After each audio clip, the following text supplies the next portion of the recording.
আজকে তোমাদের সঙ্গে শেয়ার করতে চলেছি পনিরের একটা রেসিপি, শাহি মালাই পনির। কেমন করে আমার মা আজকে রেসিপিটা রান্না করেছে চলো তোমাদের সঙ্গে সেটাই শেয়ার করি। এখানে নিয়ে নিয়েছি আমরা একটা মাঝারি সাইজের পেঁয়াজ, যেটাকে মা কিউব করে কেটে নিয়েছে। নিয়ে নিয়েছি একটা রেড বেল পেপারের অর্ধেকটা, একটা হলুদ বেল পেপারের অর্ধেকটা, আর একটা গ্রিন ক্যাপসিকাম, সবকটাই কিউব করে কাটা হয়েছে। এখানে 400 গ্রাম পনিরকে টুকরো করে কেটে নিয়েছি বক্স বক্স করে। মা কড়াইটা গরম বসিয়ে নিয়েছে, এবার তার মধ্যে দিয়ে দিল সামান্য একটু রাইস ব্র্যান অয়েল। মা এবার তেলের মধ্যে দিয়ে দিল বাটার। এবার বাটারটা একটু গলিয়ে নেবে। এবার এর মধ্যে মা দিয়ে দেবে পনিরের টুকরোগুলো।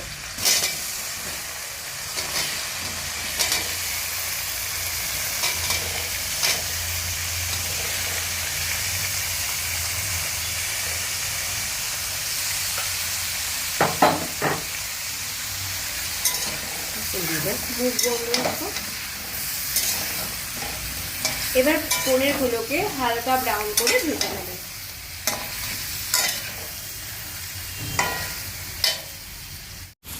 খুব বেশি ব্রাউন মা করেনি, হালকা একটা গোল্ডেন গোল্ডেন শেড এসে যখন মা এটাকে তুলে নিচ্ছে। মা অনেকটাই পনির নিয়েছে, তাই আমরা অর্ধেকটা করে ক্যাপসিকাম বেল পেপারগুলো নিয়েছিলাম।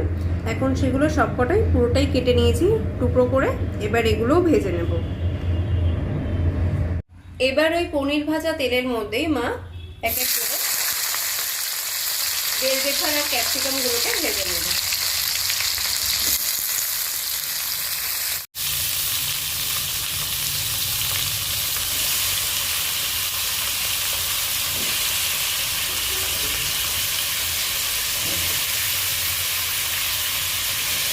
এবার এগুলো সবকটাকে একটু হালকা করে ভেজে নেবে, যাতে সবজির ক্রাঞ্চিনেসটা চলে না যায়।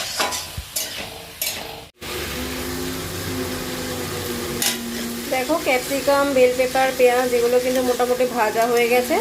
এবার আমরা এটা তুলে নেব।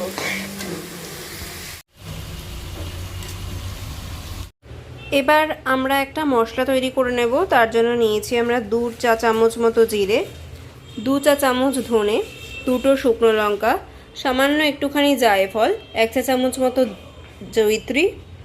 মানে জয়িত্রীর একটা ফুল সেটা ভেঙে গেছে, তাই 1 চা চামচ মতো লাগছে দেখতে। রয়েছে 12টা এলাচ, সবুজ ছোট এলাচ। রয়েছে 1 চা চামচ মতো কালো গোলমরিচ। এখানে সাদা গোলমরিচের ব্যবহার করলে বেশি ভালো হয়, তবে আমাদের কাছে সাদা গোলমরিচ নেই, তাই কালোটাই ব্যবহার করেছি। রয়েছে 14টা মতো লবঙ্গ, আর রয়েছে 4টে স্টিক দারচিনি।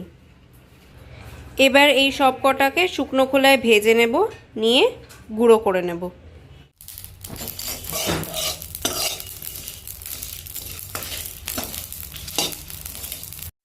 দেখো এটা একটা যে ভাজা হয়ে এসছে তার তোমরা শব্দটা শুনতে পাচ্ছ। এবার এটাকে তুলে আমরা ঠান্ডা করে নেব।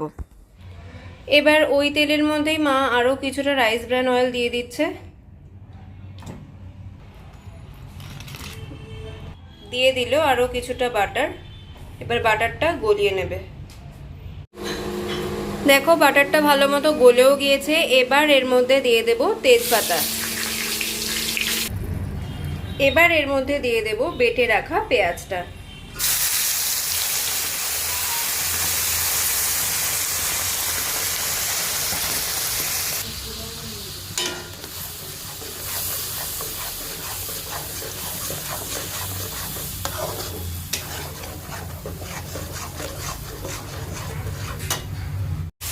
এবার মা এর মধ্যে দিয়ে দিচ্ছে 2 টেবিল চামচ মতো আদা রসুন বাটা। আর এর মধ্যে মা কাঁচা লঙ্কাও দিয়েছিল, তাই সব একসাথে বেটে নিয়েছে। এবার এটা ভালো করে কষিয়ে নেবে।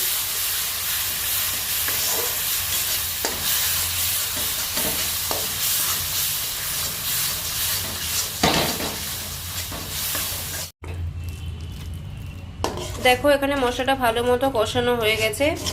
এবার মা এর মধ্যে দিয়ে দেবে 50 গ্রাম কাজু আর সাদা তিল বাটা।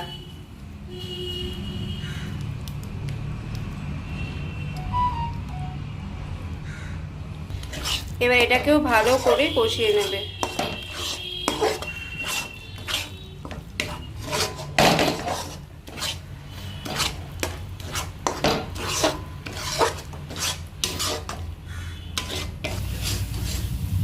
দেখো মশলাটা ভালো মতো কষানো হয়ে গিয়েছে। এবার মা এর মধ্যে দিয়ে দেবে কাজু বাদাম বাটাটা ধোয়া সামান্য একটু জল। এবার আবার ভালো করে কষিয়ে নেবে।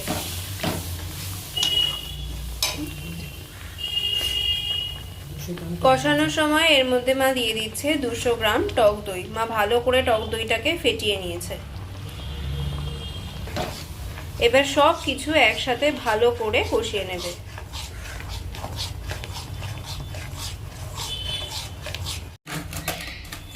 এবার মা এর মধ্যে দিয়ে দেবে স্বাদ মতো নুন। এবার ভালো করে মিশিয়ে নেবে।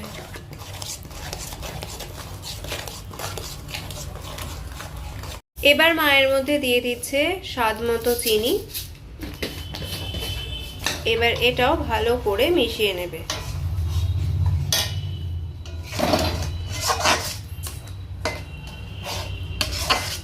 দেখো মশলাটা আমরা একটা হালকা গুঁড়ো করে নিয়েছি। এবার এটা দিয়ে দেব আমরা।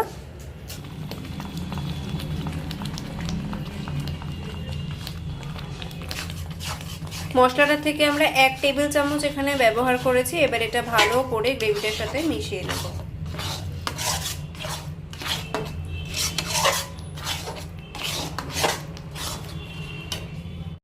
এবার মা এর মধ্যে দিয়ে দিচ্ছে মিক্সির বাটি ধোয়া জলটা।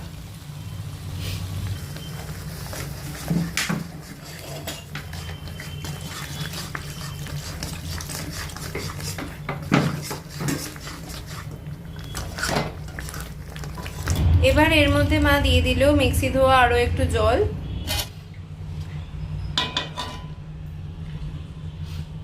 এবার মা এর মধ্যে দিয়ে দিচ্ছে কিছুটা ফ্রেশ ক্রিম।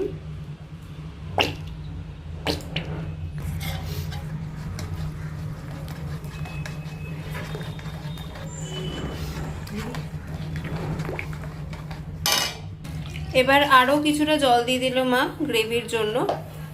এবার ভালো করে মিশিয়ে মা ঝোলটাকে একটু ফুটিয়ে নেবে।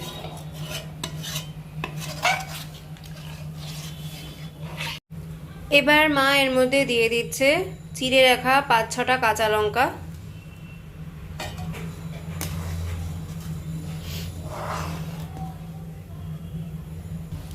দেখো ঝোলটা হালকা হালকা ফুটতে শুরু করেছে। এবার মায়ের মধ্যে দিয়ে দেবে ভেজে রাখা সবজি আর পনিরগুলো।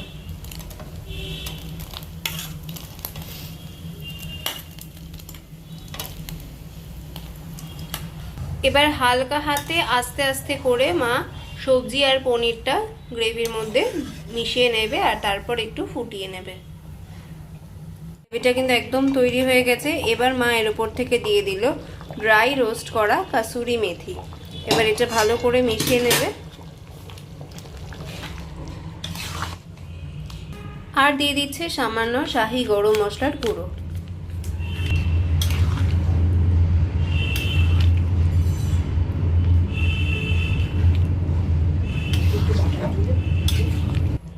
আর যেহেতু এটা শাহি মালাই পনির তাই মা এর উপর থেকে দিয়ে দিচ্ছে সামান্য একটু ঘি।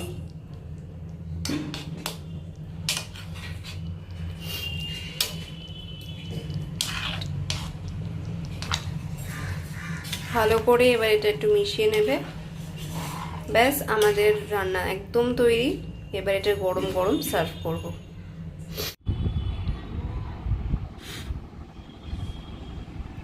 তৈরি হয়ে গেছে আমাদের শাহি মালাই পনির। এটা কিন্তু তোমরা চাইলে ভাত, রুটি কিংবা পরোটা, ফ্রাইড রাইস, পোলাও সব কিছুর সাথেই খেতে পারো। দেখতে যতটা সুন্দর, খেতেও কিন্তু ঠিক ততটাই ভালো হয়েছিল এটা। আশা করি তোমাদের সকলের আমাদের আজকের রেসিপিটা ভালো লাগবে। আর ভালো লাগলে প্লিজ লাইক করে দিও, শেয়ার করে দিও। আর কেমন লাগলো সেটা কিন্তু আমাদের কমেন্ট করে জানাতে একদম ভুলে যেও না। যদি খুব ভালো লাগে তাহলে প্লিজ নিজের ফ্যামিলি আর ফ্রেন্ডদের সাথে শেয়ার করো। আর যদি আজকে আমার চ্যানেলে নতুন বন্ধু হয়ে থাকো তাহলে প্লিজ চ্যানেলটিকে সাবস্ক্রাইব করে পাশে থাকা বেল আইকনটা অন করে দিও, যাতে যখনই আমি কোনো ভিডিও আপলোড করি তোমাদের কাছে তার নোটিফিকেশান পৌঁছে যায়। আজকে তবে এখানেই বিদায় নিচ্ছি, নতুন ভিডিও নিয়ে খুব তাড়াতাড়ি দেখা হবে। টাটা।